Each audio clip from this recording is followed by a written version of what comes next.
Kembali lagi di Cerita Cinta Channel. Jangan lupa like, comment, and subscribe ya. Terima kasih.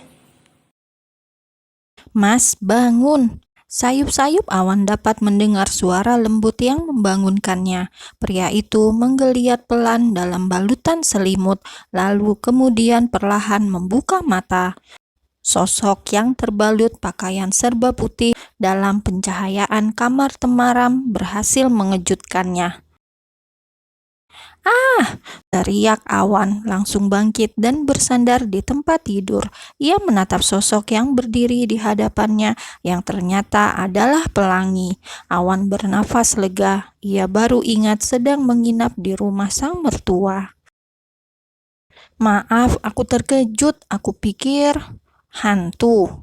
Waktunya sholat subuh, ayah menanyakan Mas," ucap Pelangi.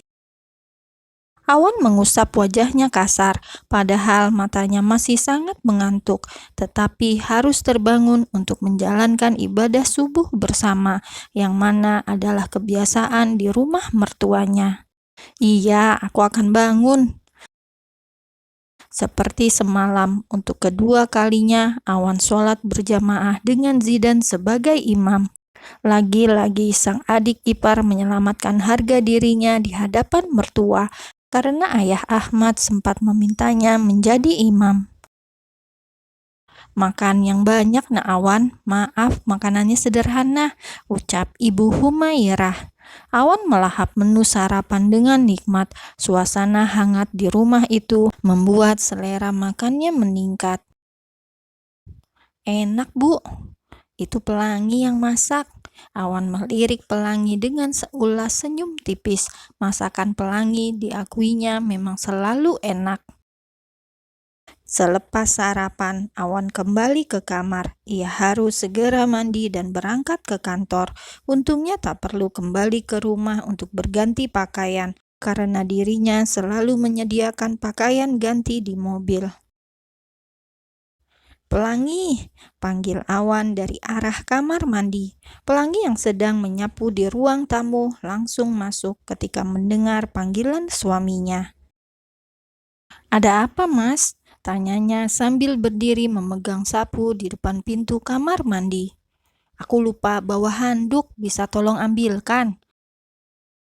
Satu hal yang merepotkannya, kamar mandi di rumah Pelangi hanya ada satu, yaitu di dekat dapur, dan sudah merupakan kebiasaan Awan yang selalu lupa membawa handuk ke kamar mandi. "Iya, sebentar aku ambilkan." Pelangi pun kembali ke kamar mengambilkan handuk untuk sang suami. Ketika Awan keluar, Pelangi menunduk malu saat melihat bentuk tubuh suaminya yang hanya terbalut handuk. Awan bergegas kembali ke kamar Pelangi yang letaknya paling ujung, melewati ruang keluarga di mana ayah Ahmad sedang menikmati secangkir kopi dengan sebuah koran di tangannya.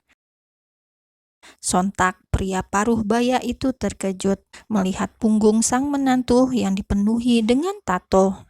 "Astagfirullahalazim," gumamnya dalam batin. Ia hanya melirik Zidan namun tak memberi komentar apapun. Berbeda dengan Zidan yang sudah tak heran lagi, pemuda itu pun berusaha bersikap santai di hadapan sang ayah. "Jangan dipikirkan, ayah. Ingat, ayah punya riwayat jantung."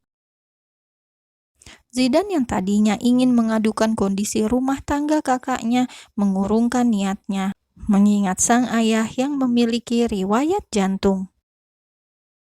Ayah Ahmad menatap Zidan. "Apa kamu tahu sesuatu yang ayah tidak tahu?" Dengan langkah yang cepat, Awan menuju ruang rapat. Hari ini dirinya harus terlambat ke kantor karena harus mengantar Pelangi pulang terlebih dulu. Tak seperti biasanya, hari ini Awan sangat cerah, senyum terus merekah pada wajah tampannya. Ada pepatah yang mengatakan bahwa cinta dapat diawali dari perut naik ke hati. Mungkin kalimat itu berlaku bagi Awan. Pelangi yang selalu menghidangkan makanan yang dipadu dengan bumbu kasih sayang untuk suaminya.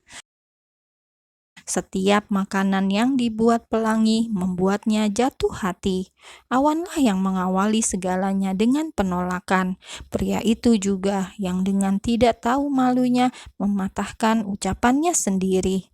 Bahkan pagi ini berani meminta bekal ke kantor dengan sebuah alasan klise, tidak ada waktu untuk makan siang di luar akibat kesibukan. Tetapi jalan tak selalu mulus, akan ada kerikil tajam yang harus dilalui.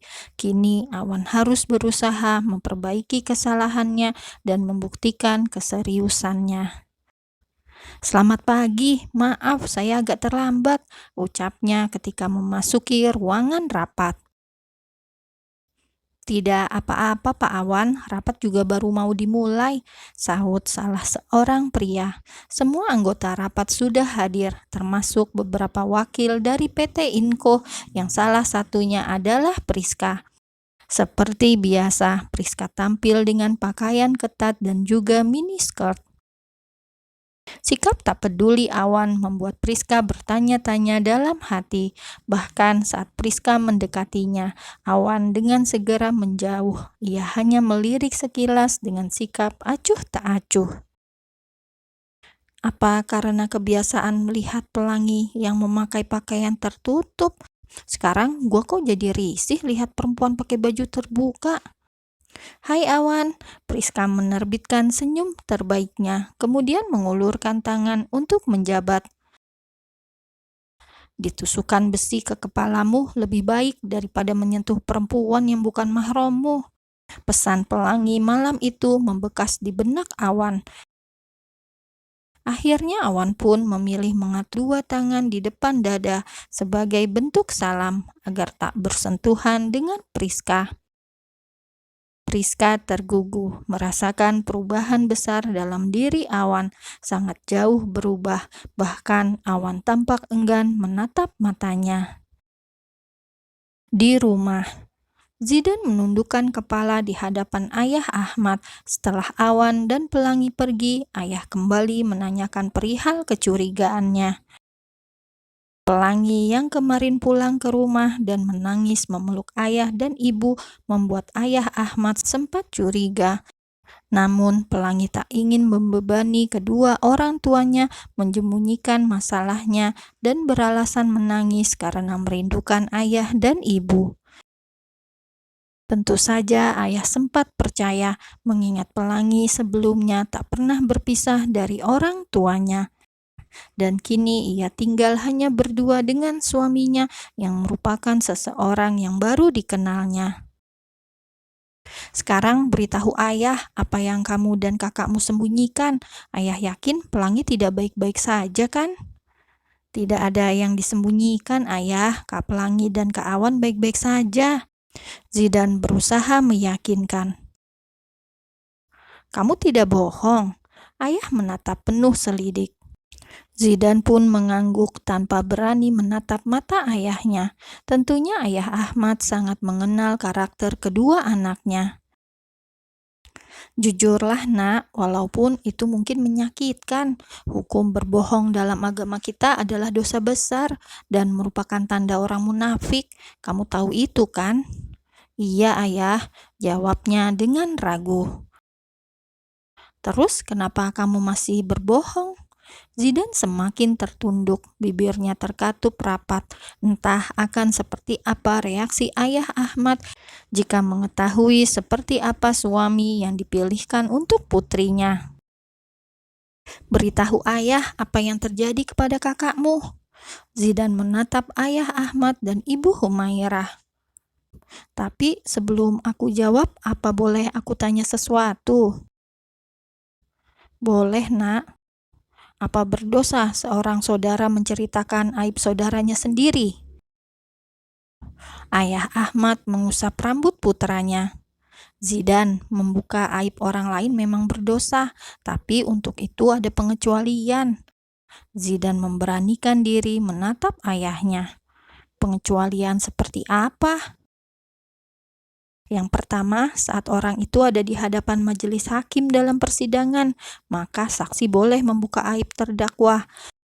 Kedua, ulama yang melakukan kesesatan dan perbuatannya dikhawatirkan akan menjerumuskan umat, maka boleh dibuka aibnya. Dan ketiga, seorang istri yang menuntut hak atas suaminya yang tidak ditunaikan, maka istri berhak membuka aib suaminya untuk mendapatkan haknya. Zidan kembali menundukkan kepala. Kalau begitu, hanya Kak Pelangi yang berhak menjawab. Mendengar jawaban Zidan, Ibu Humairah dan Ayah Ahmad menitikkan air matanya. Tanpa menjawab secara pasti, ucapan Zidan telah mewakili segala pertanyaannya. Astagfirullahalazim. Ayah Ahmad teringat kembali Pelangi yang tidak seceria biasanya. Semua dimulai sejak malam pernikahannya, di mana ia berdiri sendirian di atas pelaminan, sedangkan suaminya menghilang entah kemana. Zidan, Ibu, kita ke rumah Pelangi sekarang.